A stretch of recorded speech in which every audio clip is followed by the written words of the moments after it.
like my wife, I read through the Bible once a year with this once a year Bible reading. And, you read stories of David and Judges and all this, and it's... Well, this time, I actually saw what I was reading. I was actually aware of what it was saying.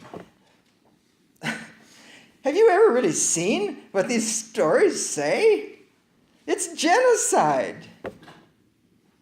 You can't get around it. The reason I never really thought about it before is because I have this kind of Sunday school view of David and some of these heroes of the Old Testament. But when you really look at it, it's kind of horrific. So Samuel depicts King David as an extremely violent terrorist. He killed whole villages, mothers and fathers and children and grandparents, even the animals. A man of God. There's very little wonderful about this bloodthirsty barbarian king. Sure, David wrote some wonderful psalms of comfort and peace, and they just heal our soul. You know that he felt these things and relied on the Lord. But he also wrote psalms about smashing babies' heads against rocks. When we read the Bible, we really do have to get real and set aside the Sunday school visions of things. David was a tribal terrorist. He just wasn't as vile a terrorist as the other vile terrorists, kings. Oh, well, of course, yeah. It was the sport of kings to conquer one another. That was the way it was. But when you see this, it's a great example how terrible tribalism is and how terrible religious tribalism is. And we see that in our day. Who thought we would see this religious tribalism? It never occurred to me, and it's popping up again in our day. Yeah, it was another time. We can't even begin to understand that culture. Utter alien. And they had this God who ordered wholesale genocide of entire peoples for the sake of Israel. I confess, I know almost nothing about this. We lived in Kenya, and at first you think, well, everybody's kind of the same. Isn't this wonderful? But as you live there, you realize how different people are. You cannot enter into another culture's mindset. A Baptist can't even be a Lutheran. Come on. I mean, seriously, there's the whole way the brain is wired as you've been brought up. And we think we can understand, but we can't. Even the experts really don't understand much about the culture. We know maybe this and that, let alone this God that ordered massacres. Looks more like ISIL to me than anything else. It doesn't seem like anything like the God we serve. Even David's God told him that because David was such a murderous man, God wasn't going to let him build a temple for him. He didn't want that to represent him. So how did we get from this terrible, ancient tribal God to what we have today? What was the transition? Jesus. Jesus was the transition. What a contrast King David is with King Jesus. I don't think they understood what God is like until Jesus came. It's no wonder Jesus' own people didn't recognize him. They didn't think this was what a Messiah would be like. They wanted a bloodthirsty rebellion to get rid of Rome and to take over the world. They wanted a terrorist, well, like Barabbas. That's why they wanted him released. They thought a Messiah would be like King David and Barabbas. But Jesus was the very opposite. of David and Barabbas. The very opposite. Jesus rebuked the very spirit of David in the people. It kept rising up. He told them to love their enemies. What? Not annihilate them. He said to forgive them every time. Forgive your enemies. He told them to pay back good for evil. And Jesus wasn't even against Rome. He said to give to Caesar what's Caesar and to God what's God's. He wasn't even against Rome. How's this guy the Messiah? No wonder they didn't recognize him. No wonder he ended up on the cross. When people want to go to war, the last thing they want is a pacifist to weaken their resolve. Our country's like that. When we want to go to war, when we're on the war path, we crave a leader that hollers that he'll bash our enemies on the head. You're on my side or you're on my enemy's side. No middle ground. We're just the same. These kind of leaders are revolting to me. I want to bash them on the head. Wait, what did I just say? Yeah, we're all the same. Thanks, Jay, for smiling at that. That was good. That was the laugh line. Didn't work. Well, like that, you remember James and John? What did Jesus call them? Remember the story? The Samaritan towns refused them, or some town refused them, and they wanted to call down fire from heaven and destroy the entire village. And Jesus called them sons of thunder and said, "You're too much for me." And Peter, what did he do with his sword? Remember the sword when they were going to come and attack Jesus? He whipped out the sword and Jesus says, "Put the sword away."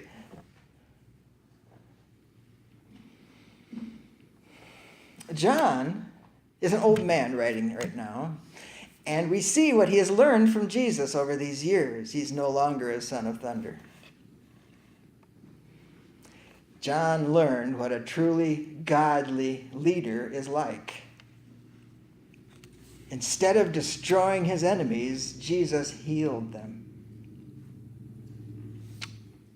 John shows us King Jesus in our text today, John 19:16-22. I'm reading from the version that's in the Pew Bible there, if you want to follow along, or whatever version you want, or not at all. This passage, as in so much we've discovered of John, is full of irony. And so let's read it.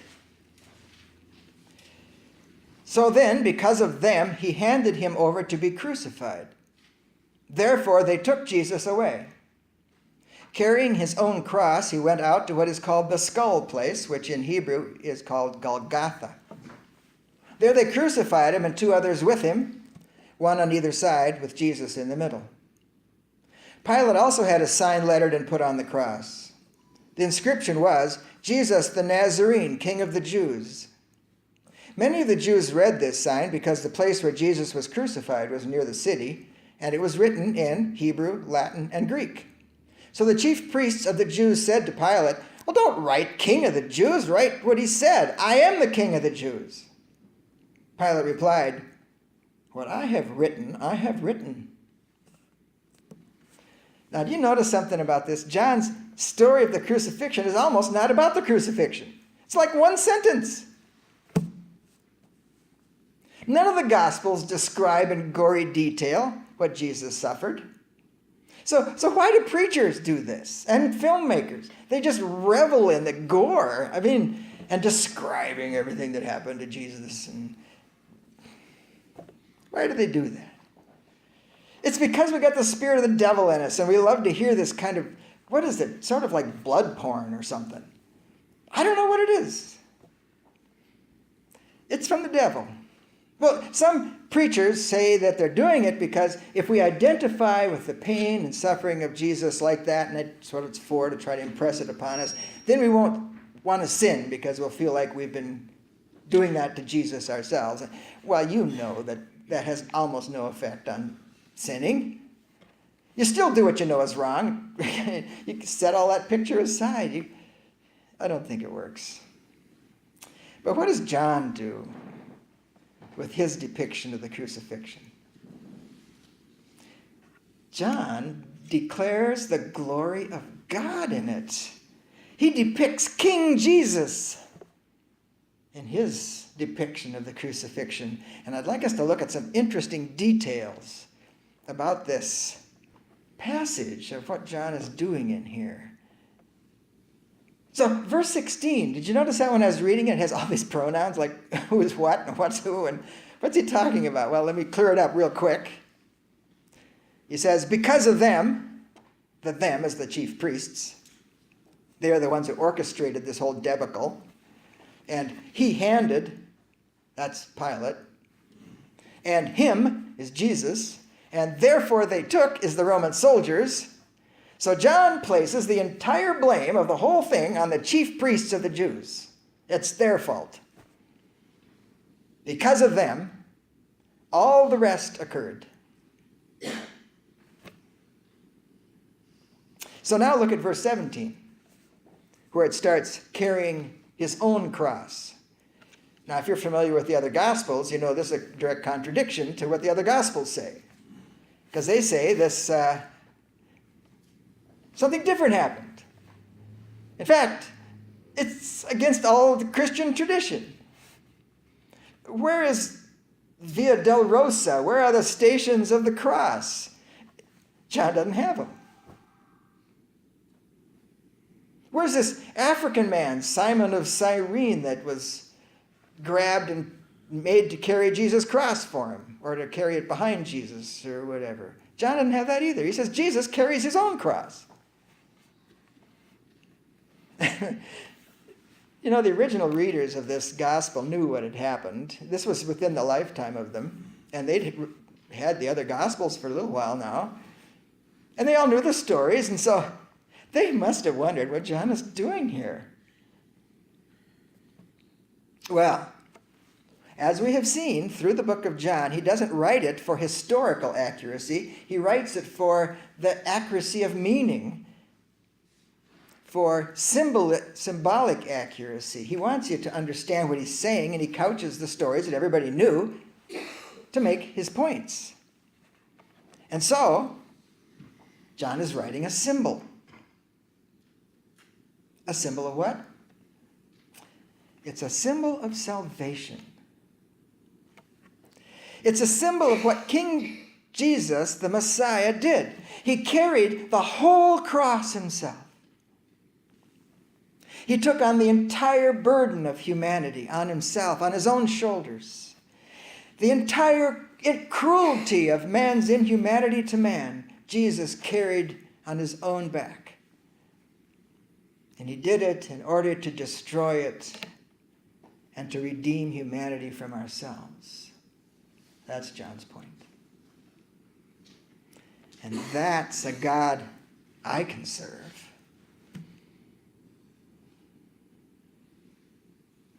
Jesus redefined God. That's my King. That's my Messiah. Jesus, Messiah. He came to save, not to destroy. Instead, John says people judge themselves by not recognizing what Jesus did or who he was. They ignore the truth about King Jesus. Jesus isn't condemning them, they condemn themselves. Instead of condemning, we saw Jesus weeping over Jerusalem because he saw what was going to happen to him in the future. He knew the disaster, the utter destruction was going to happen to his people. No, King Jesus did not come to destroy his enemies and the enemies of Israel. He came to save them, and he did it all by himself. That's what John means when he said he carried his own cross. Do you remember what Jesus told the disciples in Matthew 16, 21, 24? This is what it says. I'm sure you all have it memorized, right? No. This is what it says. Then From then on, Jesus began to point out to his disciples that he must go to Jerusalem and suffer many things from the elders and the chief priests and the scribes, be killed and be raised from the dead on the third day. And Peter took him aside and began to rebuke him, saying, "No, this doesn't happen to you." You see, Peter expected Jesus to destroy his enemies like the great King David. Not this thing. But Jesus now turns and tells Peter, "Get behind me, Satan. You are an offense to me." This guy that Peter had in his head is an offense to Jesus. Just like it was to me when I was reading those stories of David. Our instinct is to judge people and to condemn people we disagree with, and sometimes get all self-righteous and do awful things in the name of God. Jesus told Peter that that instinct is straight from Satan. It's not Christian. Self-righteous anger is not Christian. The cross is Christian. So the image of the cross, then, is a symbol. John meant that Jesus carried the cross by himself. And John is wanting to depict the strength of Yahweh Messiah carrying the whole load of the world's sin by himself. All right, so where did Jesus go with this cross? He went to the skull place. We don't know anything about this. No one knows where that was.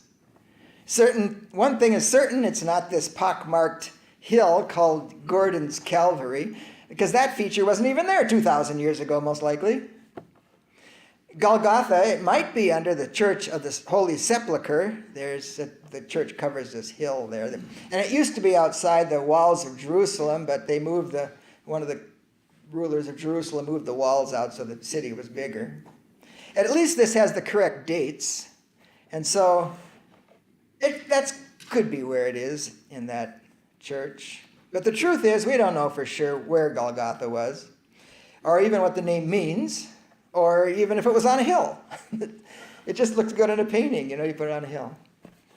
On an old rugged cross on a hill. Early writings say that the Romans did use the word skull for hill, because it's kind of round like that. And maybe identified Golgotha because it looked like a skull cap or something, located near the gate of Jerusalem. Maybe that's it. John doesn't say anything about it, except that it was near a road where other people were passing by all the time, so it could have been on a hill near there. I think John might have meant something more about this word Golgotha because he made such a big deal out of it, but I don't really know for sure what he meant, and none of the commentators seem to say anything about it, except talking about where it might be, which has nothing about what it means. So we'll leave that. Moving to verse 18. There they crucified him with two others, one on either side with Jesus in the middle. Now again, John doesn't just throw stuff in here for nothing. Why this picture? I mean, it looks great in a painting. That's not probably why John did it. It's nice symmetry. The other gospel says the other two are criminals. John doesn't say that either. John only puts in things that add to his point. And he's been emphasizing that Jesus is King of Israel. That's where he's been going all this time. We've been singing king songs in our hymn book for a while now. So this symmetry seems to emphasize the importance of Jesus, King of the Jews. It's almost like these two criminals were courtiers, and so Jesus was accompanied by criminals, by rebels. He identified himself with the lowest of society on the cross, King of the criminals, and he shares in their fate and their suffering with the most condemned in society. A great many believers people come to Christ in prisons because they understand suffering. And some of the most godly men I knew was when I was working with men trying to get out of addictions in a halfway house. they know that Jesus identifies with them. Okay, look at verses 19 to 22. John spends some ink on this detail, so it must be really important to his purpose, even more than that Jesus suffered on the cross. Starting at verse 19, John writes, Pilate also had a sign lettered and put on the cross. The inscription was, Jesus the Nazarene, King of the Jews. Many of the Jews read this sign because the place where Jesus was crucified was near the city, and it was written in Hebrew, Latin, and Greek. So the chief priests of the Jews said to Pilate, Don't write the King of the Jews, but he said, I am the King of the Jews. And Pilate replied, What I have written, I have written. It's a normal custom of the Romans to parade their criminals around with a placard around their neck with the details of what their crime was, or maybe on the cross in this case, what their crime was. And now, last Sunday, we talked about all the political game playing that he and the chief priests were doing and how they'd actually blackmailed him into crucifying an innocent man. Well, now Pilate's getting his revenge. That's what he's doing here. He himself specified what this plaque should say. They had forced him by political blackmail to crucify a man he knew to be innocent. Now, he wasn't feeling sorry for Jesus. He'd murdered all kinds of people. That wasn't an issue with him. What he was mad about was that they had threatened to report him to Rome. He's an arrogant man, known for unusual persistence, and so this time he's not going to budge. He was having his revenge against these people. He wasn't going to put up with this. And now here's John's most important point. The plaque was written in Hebrew, which is the language of the local people, in Latin, which is the official language of the empire, and in Greek, the language of commerce and culture. Pilate wanted the whole world to know his sarcastic insult to these Jews.